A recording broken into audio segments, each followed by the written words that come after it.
नमस्कार मित्रांनो, इन्फ्रास्केप चॅनलवर तुमचे मनापासून स्वागत आहे. मित्रांनो, नाशिक आणि त्र्यंबकेश्वर येथे होणाऱ्या सिंहस्थ कुंभमेळ्याला आता अवघे 1 वर्ष शिल्लक राहिलं आहे.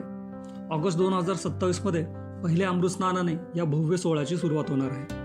त्यामुळे संपूर्ण नाशिकमध्ये विकास कामांना चांगलाच वेग आला आहे.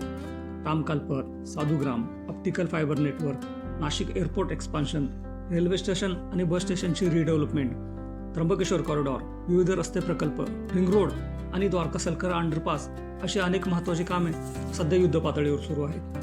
आजच्या व्हिडिओमध्ये आपण या सर्व विकास कामांपैकी अत्यंत महत्त्वाच्या द्वारका सर्कल अंडरपासचे लेटेस्ट कन्स्ट्रक्शन अपडेट पाहणार आहोत. सुरुवातीला या प्रकल्पाबद्दल थोडक्यात जाणून घेऊ. मुंबई आग्रा महामार्ग आणि नाशिक पुणे महामार्गावरील द्वारका चौकात होणारी वाहतूक कोंडीची समस्या दूर करण्यासाठी 2026मध्ये MSIDC मार्फत या अंडरपासच्या कामाला सुरुवात करण्यात आली. सुमारे 214 कोटींचे बजेट असलेल्या या प्रकल्पांतर्गत कावेरी हॉटेल ते कराड भेळभत्ता सेंटर दरम्यान सुमारे 800 मीटर लांबीचा मुख्य अंडरपास तयार केला जात आहे. याशिवाय वडाळा नाका आणि ट्रॅक्टर हाऊस इथे प्रत्येकी 300 मीटर लांबीचे 2 अतिरिक्त अंडरपास देखील उभारले जाणार आहेत. MSIDCने या कामाची जबाबदारी TNT इन्फ्रा लिमिटेड या कंपनीला दिली आहे. आता पाहूया या प्रकल्पाची सध्याची प्रगती. नाशिक रोड किंवा पुणे हायवेच्या बाजूला असलेल्या अंडरपासच्या स्लॅबचे काम पूर्ण झाले आहे. रिटेनिंग वॉलचे कामही वेगाने सुरू आहे.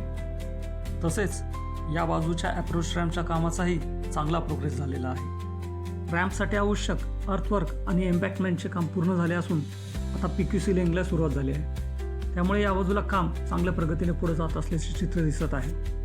महत्त्वाची गोष्ट म्हणजे या सेक्शनमध्ये सगळीकडे ॲक्टिव्हली काम सुरू आहे. मुंबईकडे आणि धुळ्याकडे जाणारी वाहतूक आता पुन्हा सुरू झाल्याने इतर मार्गांवरील वाहतुकीचा ताण आता कमी झाला आहे. सारडा सर्कल आणि पुण्याच्या दिशेची वाहतूक अजूनही बंद आहे. सर्व्हिस रोडचे काम पूर्ण झाल्यानंतर पुढच्या टप्प्यामध्ये हा रस्ता वाहतुकीसाठी खुला करण्यात येईल. दुसरीकडे सारडा सर्कल म्हणजेच प्रकल्पाच्या ईस्टर्न एंडच्या बाजूला देखील स्लॅबचे काम पूर्ण झाले असून सध्या क्युरिंगचे काम चालू आहे.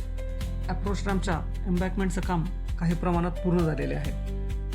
या बाजूला रिटेनिंग वॉल आणि रॅम्पच्या कामाची प्रगती मात्र तुलनेने कमी दिसत आहे. अजूनही अर्थवर्क सुरू असून पुढील काही दिवसांमध्ये या भागात कामाचा वेग वाढण्याची अपेक्षा आहे. एकंदरीत पाहता द्वारका सर्कल अंडरपासचे काम जवळपास 45% पूर्ण झाले असून सिंहस्थ कुंभमेळ्यापूर्वी हा महत्त्वाचा प्रकल्प पूर्ण करण्यासाठी काम वेगाने सुरू आहे. पुढील 6 ते 7 महिन्यात हा प्रकल्प पूर्ण होईल अशी अपेक्षा आहे.